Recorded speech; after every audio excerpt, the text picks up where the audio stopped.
Hello everyone, आज चाहिँ हामी कहाँ आएको छौँ रे? चितवनको बाटोली पोखरीमा आइपुगेका छौँ हामी अहिलेको अवस्थामा। अनि यहाँको विशेषता भनेको चाहिँ यो सारसले गुड लागेको अवस्था छ अहिले। यो चाहिँ देश विदेशबाट आउने हाम्रो पर्यटक जस्तै एउटा पन्छीको नाममा सारस पन्छीले चाहिँ यहाँ गुड लागेको अवस्था छ। अनि यसो हाम्रो भ्युजहरूलाई पनि यसो देखाइदिनु छ। यस्तो छ होइन गाइजहरू, सारसहरू चाहिँ।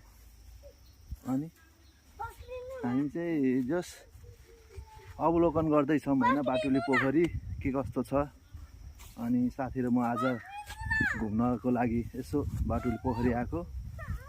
अनि दर्शकबिनहरूलाई यसो लास्टसम्म यसो केही भनिदिन चाहनुहुन्छ कि हजुरको के अनुभव भयो? अब अनुभवमा अब घुमेर भनेको रमाइलो लाग्यो यो ठाउँमा आउने पनि। पहिलोचोटि हामी आयो 20,000 तालमा पनि ठिकै भयो। त्यहाँभन्दा पनि ठिक चाहिँ अहिले विशेष भनेको यो बाटुली पोखरी होइन। बाटुली पोखरीमा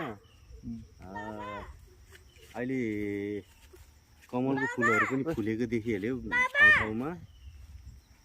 अनि विशेष भनेको अब यही चराचुरुङ्गी चाहिँ यहाँ आएको रहेछ, त्यही देख्न पाइयो, खुसी पनि लाग्यो। अलि अरू ठाउँभन्दा गर्मी अलि यो ठाउँ चाहिँ अलिक कम रहेछ। हाम्रो भ्युजहरूलाई चाहिँ अलि यो ठाउँ यसो घुम्न आउनु होला। तर के अरे यहाँ डुङ्गाको व्यवस्था पनि थियो, तर बाहिरबाट के अरे यो पन्छीहरू आउने क्रममा चाहिँ यिनीहरूलाई तर्सिन्छ भनेर कारणले गर्दाखेरि चाहिँ यो डुङ्गा चलाउन नदिएको अवस्था रहेछ अहिलेको। अब आउने नै हो भने चाहिँ साउन भदौको पहिलो हप्तातिर आएर डुङ्गाको यसो स्मरण गर्न पनि सकिन्छ।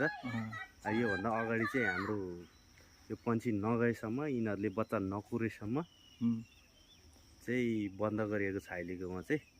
त्यो पनि यसो दर्शकहरूलाई देखाइदिनुहोस् न, यो भ्युज चाहिँ हाम्रो बसेको भ्युजहरू चाहिँ।